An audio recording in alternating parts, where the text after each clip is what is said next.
오늘 이사야서 49장은 이방의 빛 이스라엘을 이야기합니다.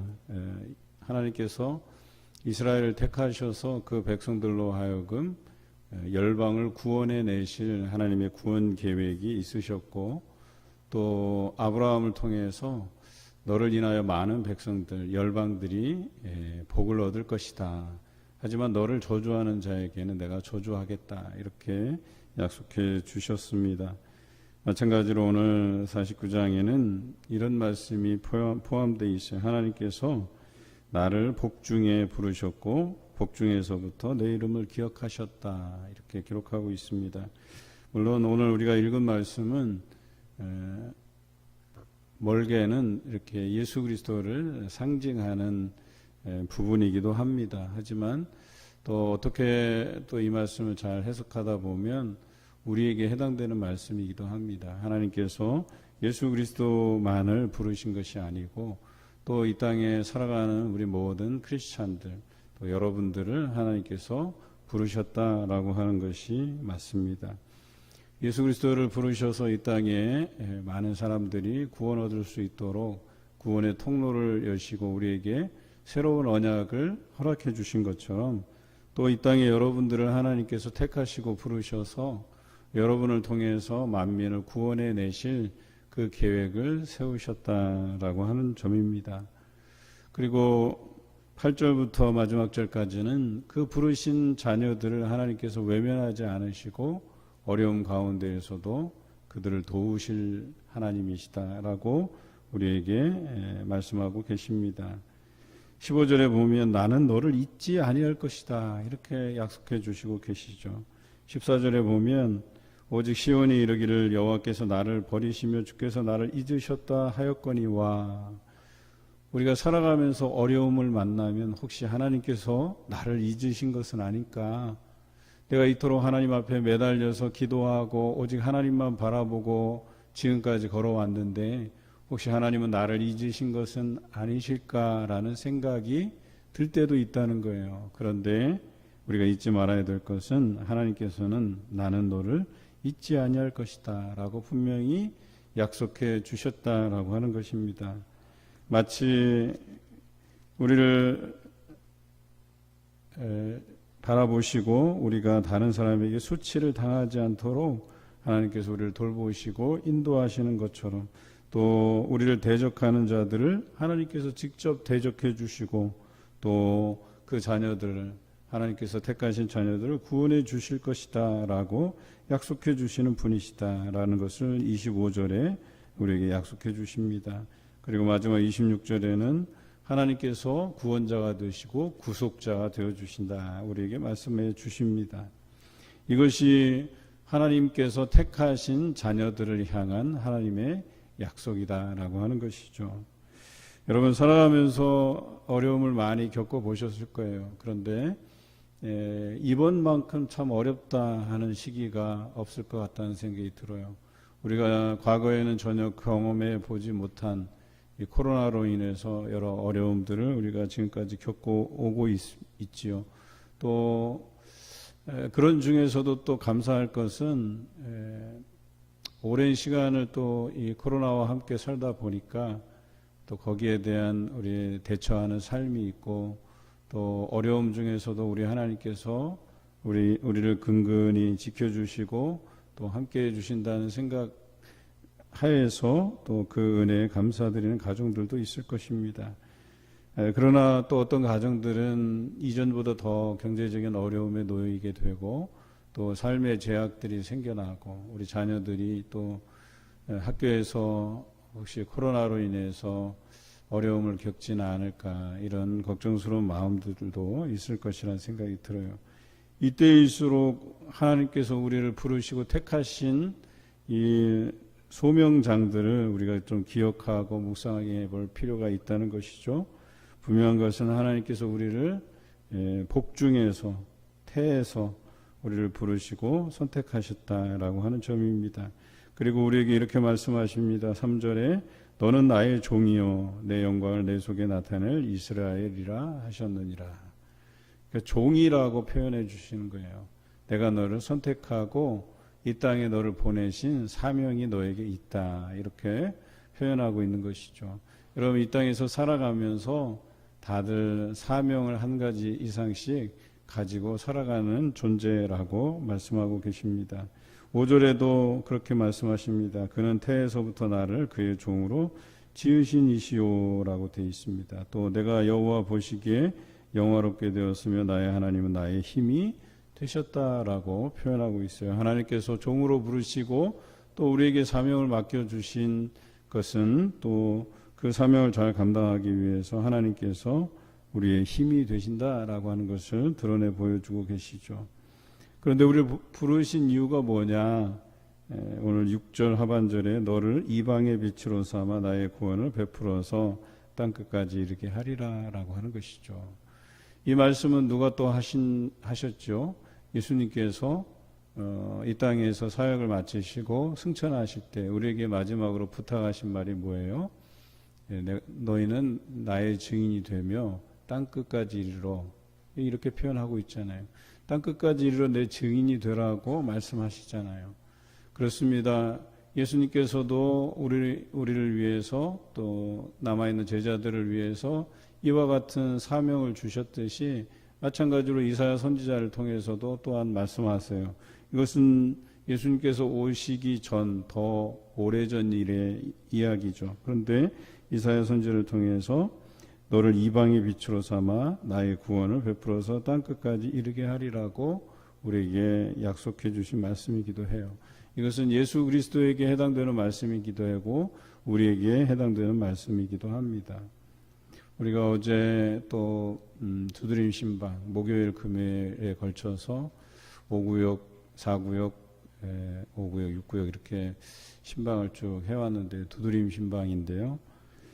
평소에 우리 교회 나오시다가 나오신 지 좀 되신 분들, 오랫동안 나오지 못하신 분들 가정 우리가 돌아다니면서 신방하고 또 그들을 위해서 기도하고 또 어떤 분은 만나서 얼굴 뵙고 또 대화도 나누고 어떤 분은 마음에 이런 미안한 감정들이 있어요. 자기가 오랫동안 하나님께로부터 멀어졌다고 이야기하시면서 자신이 그 아파하던 문제들, 가슴에 묻어뒀던 이야기들을 꺼내서 그 아픔을 토로하고 눈물을 보이신 분도 계시고, 하나님께서 우리를 부르신 목적이 분명하구나, 이렇듯 이 땅에서 소외될 수 있고 또 하나님께로부터 멀어진 자들 뿐만 아니라 또 여전히 하나님을 알지 못하는 그 이방의 빛으로 우리를 삼으셨구나. 이는 예수님에게 국한된 사명이 아니고 오늘 크리스찬으로 살아가는 우리에게 해당되는 귀한 말씀이구나 하는 생각을 하게 되었어요. 우리 자녀들도 잊지 말아야 될 것은 그저 여러분들의 삶을 보살피시고 여러분이 사회적으로 성공하고 잘 되기를 바라는 것만 아니라 하나님께서 여러분에게 주신 사명이 있어요.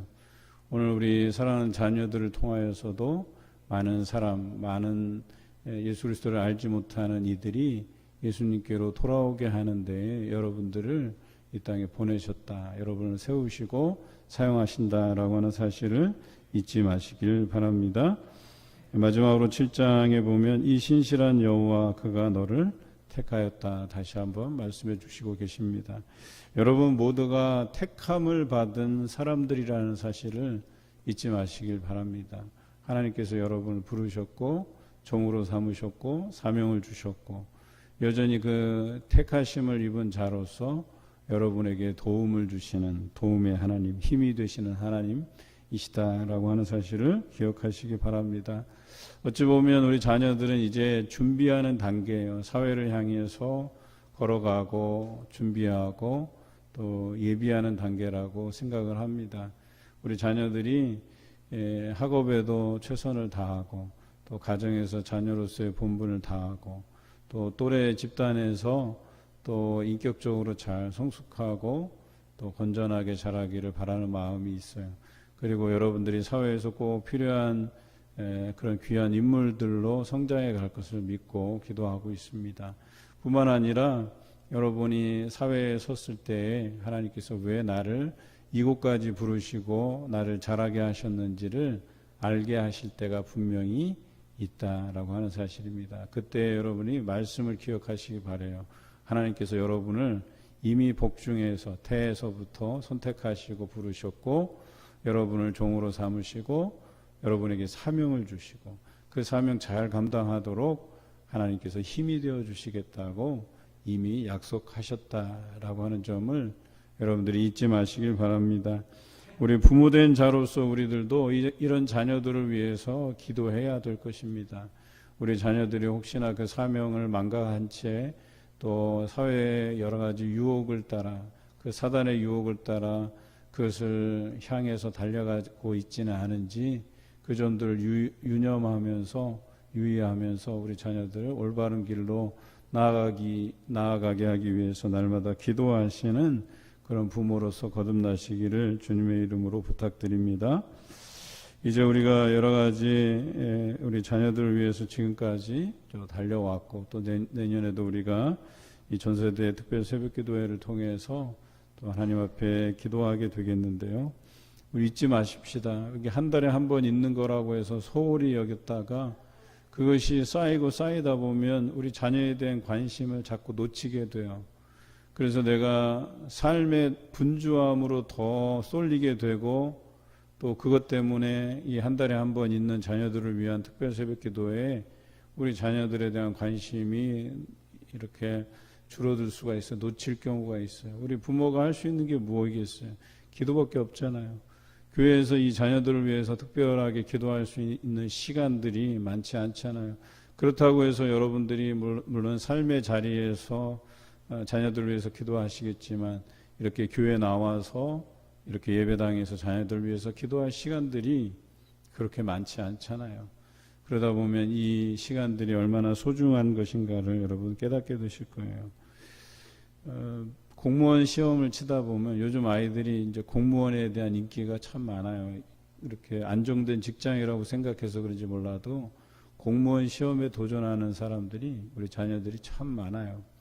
그런데 이렇게 공무원 시험을 치다 보면 안타깝게 이제 떨어진 자녀들이 종종 있어요. 그런데 이제 다 같이 하는 말이 뭐 몇 점 차이로 떨어졌다, 아쉽게 떨어졌다 이런 이야기를 많이 하거든요. 그때 드는 생각이 뭐예요? 조금만 더 노력했으면, 조금만 더 했으면. 또 반면에 또 자신의 책임론으로 가자면 내가 좀 더 깨어서 기도했으면, 내가 내 자녀를 위해서 특별 새벽 기도뿐만 아니라 또 새벽을 깨우면서 기도했으면 하고 하는 그런 아쉬움들이 남잖아요.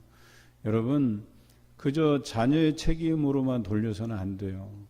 그냥 자녀가 열심히 노력하지 않아서 이것은 굉장히 무책임한 생각이에요.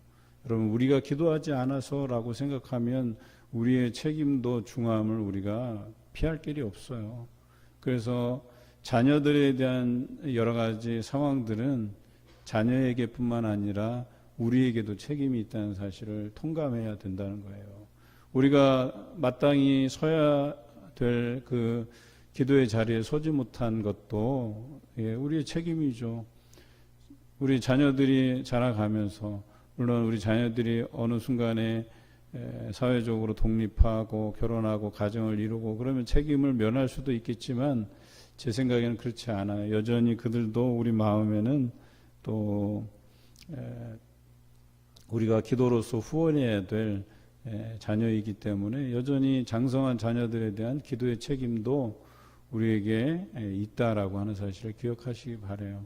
우리 연세 드신 분들은 자녀들이 다 장성해서 결혼해서 각자의 삶에서 또 신앙을 가지고 열심히 신앙생활 할 수도 있어요. 하지만 그래도 그들이 조금 더 하나님 앞에 헌신적으로 서가기를 바라는 마음으로 자녀들을 위한 기도를 쉬지 않는 그런 여러분 되시기를 주님의 이름으로 기원합니다.